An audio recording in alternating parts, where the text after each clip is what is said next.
What's up witches, my name is Luna and welcome to the exterior build for my night elf dream house in WoW housing. I have been so excited to start making housing videos since before housing even came out, so I'm so thrilled to share this build with you today. I have always loved night elves, they've always been my favorite race in WoW. I love the way that it looks, that mix of nature and magic, it just really speaks to me. So when they added night elf exteriors, I knew exactly what I wanted to do. This is plot number 0 in Founder's Point and it's beautiful. I was really drawn to it by all the string lights, the beautiful tree that's in the middle, and I love fishing, so this was perfect for me. Spooky fucking vibes I am absolutely here for. But for now, I really just wanted to sort of settle the house into its space, make it look intentional where I've placed it. And the first thing I did was rotate it so that it isn't perfectly square in this plot. For whatever reason, the house doesn't actually naturally sit square on this plot. If you sort of snap it to the grid where it should be square, it isn't. So because this house is so big, the medium night elf house is huge, I thought I would like to offset it where it's kind of pointing towards that cornerstone. And obviously we have our cornerstone guardian, he's the only thing that remained. My little wolf, he's the guardian of my plot. I sort of angled the front door towards where that is, so it's not sort of just spilling out directly onto the dock, but it's also not removing the dock from being a part of the plot, if that makes sense. I didn't love that it sort of directly pointed to the dock naturally, so I feel like this is a good compromise. With the night elves as well, nothing is ever going to be straight.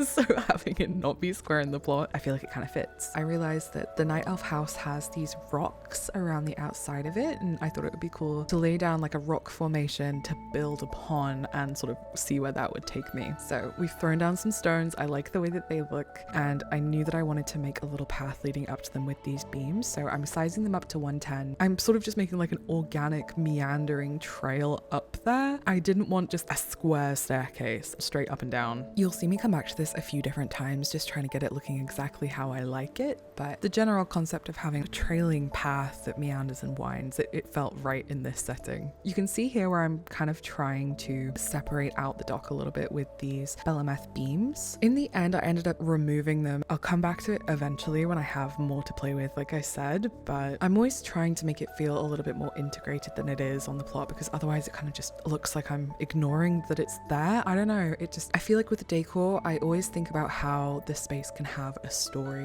and to me, I don't know, I feel like I need to do something with it to make it feel like it fits. So anyway, I also love using this ancient Wayan device as like a doormat because it lights up and it just looks really magical, so she's coming back as well. Obviously it's a little bit of a rocky terrain, we're going upstairs, we need a little banister moment. I love using these Elwyn fences with the Belemeth beams. I feel like, you know, the color doesn't exactly match, but the vibe feels correct. I might switch these out for the Drakthea ones eventually because that sort of white and silver works really well, but we'll do Elwyn fences for now because that's what I have. I'm trying to integrate some kind of pathway along to that dock, again just to make it feel intentional. It is a part of the plot and the plot has been built up including that as a feature, if that makes sense. Locals do actually come and fish off of this dock quite often, so it feels intentional having something here. So I felt like these cobblestones were a nice way to tie that in. They mesh well with the boulders that I've used. You can see here I'm trying to build that kind of wall that separates the house from the dock a little bit. I'm using these Storwind trellis basins because they have fish inside of the little pools at the bottom, so it's like maybe you catch something and you put it in the basin. Like there's a story there somewhere. I'm just kind of throwing things at the wall and seeing what sticks because I thought maybe I'd like to bring back the trellises, but for whatever reason I didn't really love how they looked, so I ended up deleting it all. The Belemeth beams as well, and I'm like,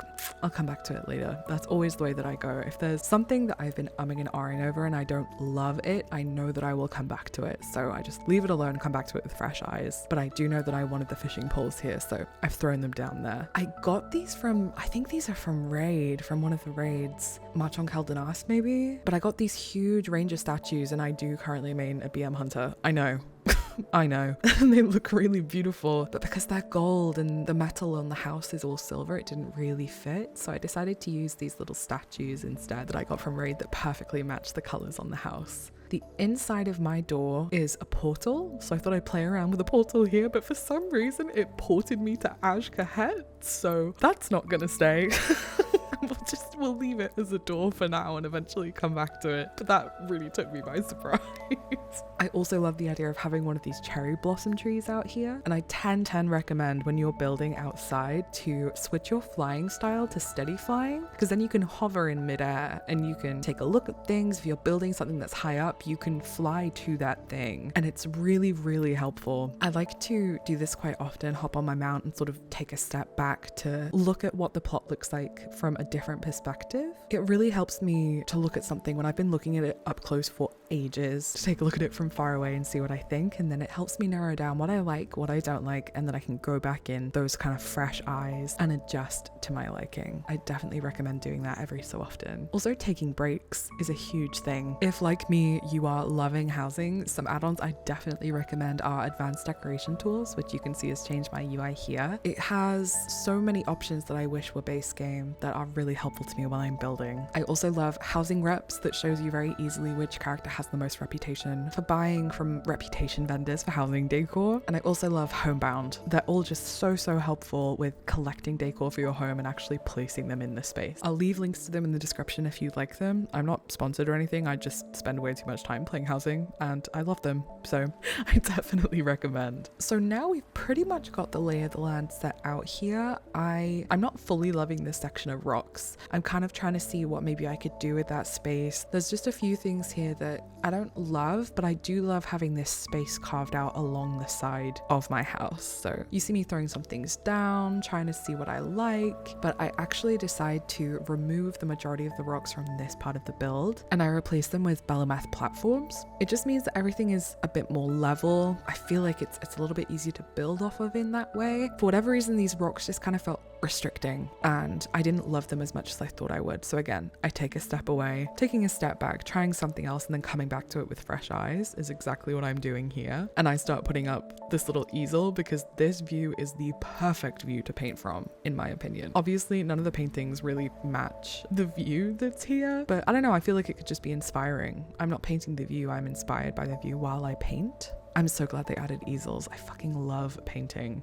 So I actually took a break here and came back. As you can see, the lighting is very different. I hope you can still see okay. This was very early in the morning. This was 1 a.m. I think. Broomwood Hollow is also just very dark except for like 6 in the morning. But here I am removing these rocks and replacing them with platforms. I wanted to keep with that sort of organic feeling, so I liked using some of these rounded edged ones. I think it just really complements the space. The house, it's a very inorganic shape.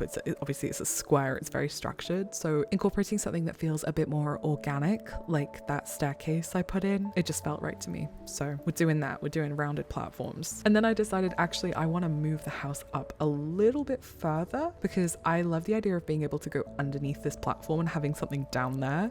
I didn't end up having the decor to put anything down there for now, but the space is carved out for when I do have some extra decor budget and I can go in there and I can, I don't know, make a little gremlin cave or something. I don't know what's going to be down there, but the space is ready for it when I get that decor budget.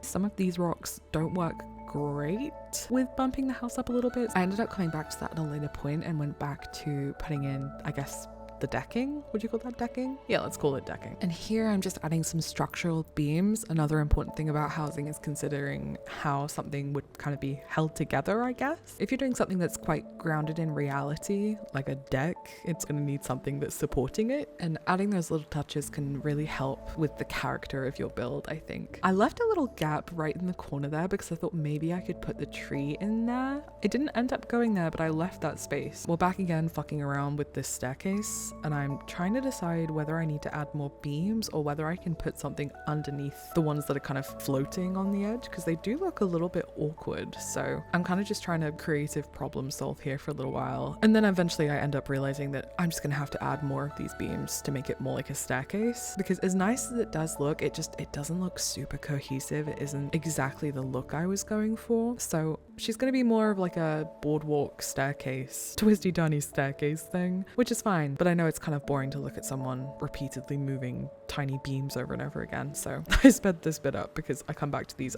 a lot. But I really love how this turned out actually. It looks really nice. It's a nice gentle slope up. I tested it out a couple of times, ran up and down. It was smooth. I enjoyed the way that it curved around. I think it looks nice. So back at it again with the fences, just making a little handrail to go up on that far side. I left the other side empty just because I didn't want to kind of cut off access to the dock. I don't know, I felt like I was cutting it off if I had them on both sides. So, and then it was time to come in and figure out what the hell is going on in this space underneath the house. I thought I could maybe fill it in with more rocks, but actually it would take less decor using these beams and fitting them into place. So to save me a little bit of budget, I just kind of made it look like it was intentionally built in underneath. So when I can eventually come back in and furnish this bit and decorate this bit, it will have a space that's ready to go. I won't need to worry about it anymore. And your house also does this thing when it's lifted in the air where you can X-ray vision see through it, which is kind of jarring. So I wanted to cut people off from being able to walk into the house and just looking up straight through it. So a lot of housing has been trial and error for me. Going in with an idea and seeing what sticks is exactly my creative process in any other thing that I'm doing creatively. I love video editing. I have a bachelor's degree in illustration. Like, I am a creative problem solver through and through. So you'll see me trying things and then looking at them for a long time, deleting them, trying something else. And that's just the way that it is, you know? I really loved how this eventually came out and how it all came together. And one of the things I love about advanced decoration tools is it lets you lock things into place. So no more accidentally picking something up you didn't mean to and moving it and then having to spend ages trying to put it back in its right place. If you want a mechanism for locking your decor in place, Blizzard, I believe, are eventually coming out with that feature, but for now, advanced decorating tools does let you do that. So I 10/10 recommend. It is so freaking useful. And now we take a little look around and it's time to decide what the hell to do with this tree. I didn't want to put it super close to the house because the size that you can make it just looked like it was almost like strangling the house. I don't know. But then I realized it would fit really nicely in this little notch between these two platforms. So I removed the beam that was like a structural beam from the outside and replaced it with the tree. So it looks like it's been built into the tree as its structural support, and I really loved how that came out. It's Bob Ross, baby. It's Happy Little Accidents. I've made this thing, and you know what? That would look really nice right there. So that's what happened.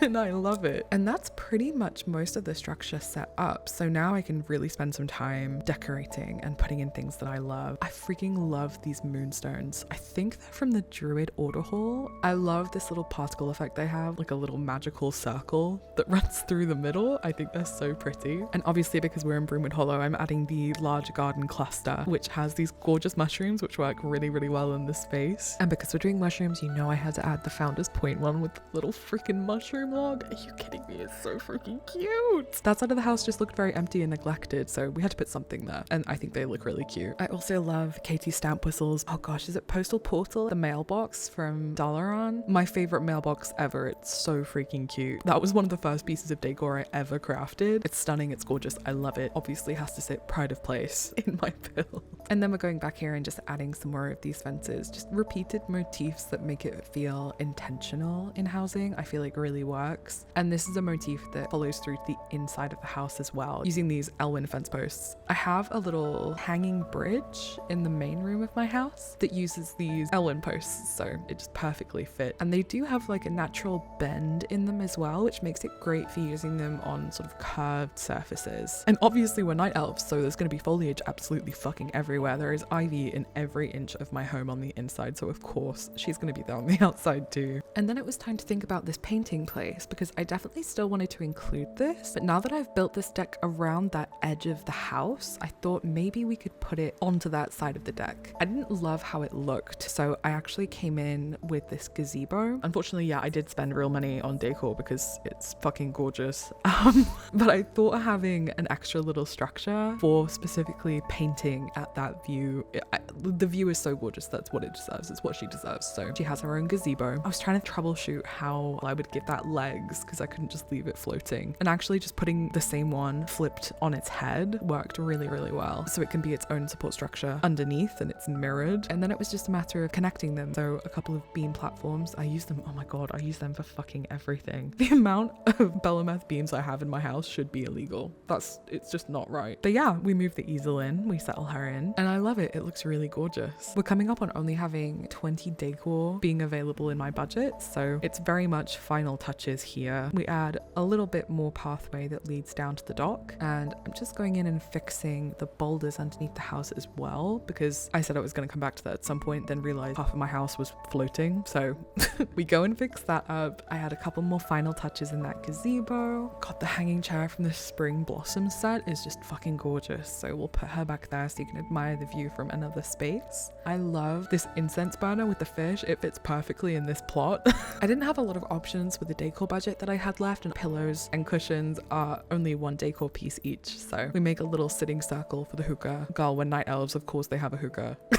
Come on now. A little more furnishing inside of the gazebo, and girl, we're done. She's done. I am so in love with how this came out. It feels so alive, and it is everything that I wanted in a house. You know that phrase that limitation breeds innovation? That is definitely what happened with this build. Being limited to 250 decor is very sad. I did a lot of finagling trying to get this looking as good as it can with room to grow once Blizzard finally come through with extending how much decor we can use outside. I'm level 9 on my house now, so I would love to make some videos on how I made the interior of my house as well. She's a big work in progress, but I had so much fun doing this build, and I think it came out so much better than I was envisioning. This build and so many of my builds inside are inspired by Aurora, and she just makes the most incredible housing videos. I will leave a link to her down below. And this exterior specifically was really inspired by Valentine Live on Twitter, who I will link to her tweet as well. That exterior, she has like this pond and it looks so fucking gorgeous, but it was that idea of using the deck that came from her. So thank you so much, girl. Thank you for the inspiration. And actually looking at her pictures now, she has the same thing with the gazebo where she's like flipped it upside down. The collective housing brain.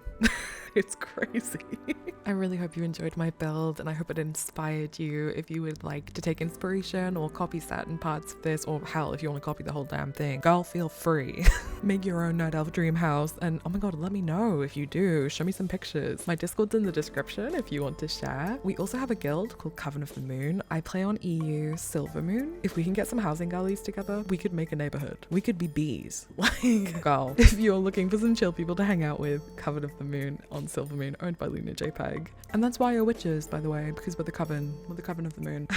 All of my information is listed in the description below if you want to find me on other corners of the internet, and I would love to see your own builds. I get so inspired looking at other people's. I will be back with more housing videos, so if you want to hang out, stick around for the next one. You know what to do. I've been playing WoW since Burning Crusade, like vanilla Burning Crusade. I was 8 years old on the front lines of Azeroth, so this has been a long time coming. I've been looking forward to housing since I was a child, and here we are. And I've never done a speedbuild before, so this was really exciting for me. Thank you so much for watching, and I really hope you enjoyed. I hope you feel inspired. Let me know what your house looks like in Azeroth, if there's any kind of dream build that you would love to do, if there's anything you're working on. I would love to hear about it. Thank you so much for being here. I really hope you enjoyed. Have a great rest of your day, and I'll see you soon.